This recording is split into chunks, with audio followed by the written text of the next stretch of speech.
Welcome to AI Horror Stories. Prepare to be chilled, subscribe now, and hit that notification bell for daily doses of AI-generated fright. I was born in a small village. It was one of the parts of the world where civilization had not reached. The residents lived in thatched huts made of strong twigs, grass and leaves. They made use of plants and roots as medicines to heal from sicknesses. Near the village was a wide river. Across the river was a thick forest. There was a bridge that led to the forest from the village. At the side of the village, a gate was placed to avoid people from going into the forest. As a child, I would stand by the gate and gaze at the path leading into the jungle. I started developing intentions of venturing into it. Curiously, I asked my great-grandfather why the gate is placed there. He said it happened a very long time ago before he was born. The men used to hunt in the forest fearlessly, even going in there in pairs or even alone. They would return with the carcasses of wild beasts, and a grand feast would be prepared for their accomplishment. On one such particular feast, an unknown traveller who was an old man in ragged clothes arrived. No one knew who he was or where he came from. He walked up to the village chief and wished to give his blessings to the men and him. The chief in return spoke harsh words and insulted the stranger in front of the gathering.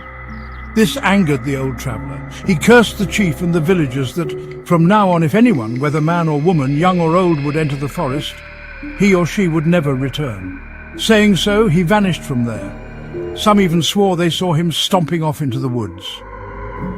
The next day, the chief went hunting with his troop, and they did not return. Later, a search party was sent, but they also never came back.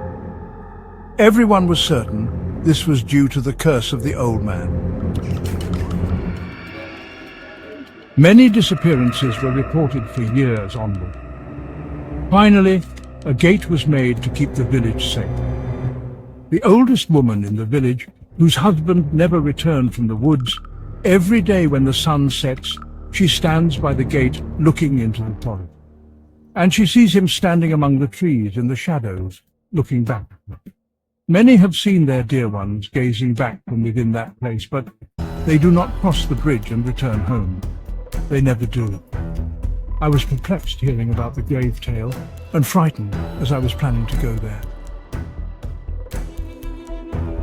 As days turned to months and months to years, I grew up, got married, and soon had 3 beautiful sons of my own. I loved them all dearly, but I was especially fond of my youngest boy, who was 7 years old. On a particularly ominous day, I was working in the fields when a friend of his came to me and said that he went past the gate. I ran across the field, speeding away, and I reached the spot. What I saw was unbelievable. My son was lying on the ground, screaming and being dragged by some invisible force into the forest. Then he disappeared into the darkness. He went out of sight, but his wails could still be heard moving farther away. I tried to break the gate open, but the other villagers came and held me back. After the tragic incident, I was devastated by the loss of my precious child. My family and friends consoled me, and in time, I overcame my sorrow. Now I have become old and feeble. All my memories have faded except the happenings of that day. I visit the gate often. I always see my beloved child gazing back at me, but he does not cross the bridge. He does not come to me.